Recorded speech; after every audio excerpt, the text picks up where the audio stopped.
दादा, मध्यंतरी आमदार समाधान आवताडे यांनी पोटनिवडणुकीचा विषय काढला आणि सांगितले की भाभींना जर उमेदवारी दिली असती तर आम्ही उमेदवार दिला नसता.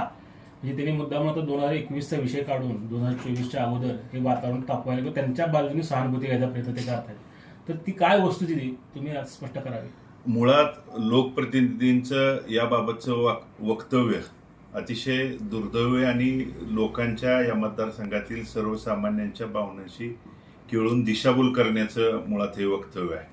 अरे, ज्यांच्या सहकार्याने ज्यांच्या मदतीने तुम्ही इथपर्यंत पोहोचला ना, त्यांचं तुम्ही त्या ठिकाणी होऊ शकला नाही, तर तुम्ही सर्वसामान्य नागरिकांचं तरी कदापि त्या ठिकाणी होणार नाही आणि होऊ शकणार नाही.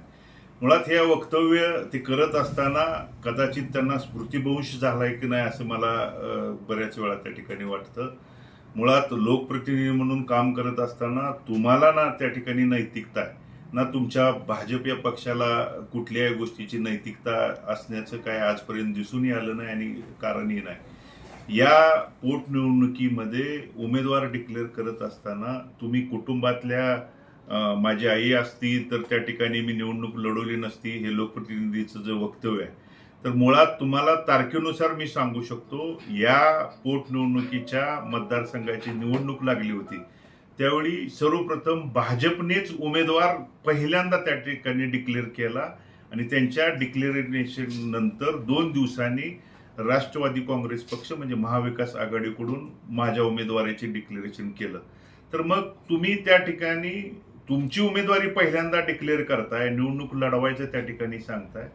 मुळात तुम्हाला वाटत असेल पोटनिवडणुकीला त्या ठिकाणी झालं त्या पद्धतीनं दिशाभूल, लोकांच्या मनामध्ये काहीतरी अफवा पसरवून वेगळं आपण करू शकतो, पण लोकांनी त्या ठिकाणी ठरवलेलं आहे आणि या लोकसभेच्या निवडणुकीच्या निमित्तानं पंढरपूर मंगळवेढ्यातल्या तमाम मायबाप जनतेने आशीर्वाद रुपये मतदानातून मताधिक्यातून त्या ठिकाणी दाखवून दिलेला आहे. आणि येणारी विधानसभेच्या दृष्टिकोनातून तुमच्या कदाचित पायाखालची वाळू सरकल्यामुळं अशा पद्धतीची वक्तव्य स्टेटमेंट देऊन दिशाभूल करण्याचं काम जर तुम्ही करत असाल तर येणाऱ्या विधानसभेला ही सर्वसामान्य मायबाप जनताच तुम्हाला तुमची जागा त्या ठिकाणी दाखवेल.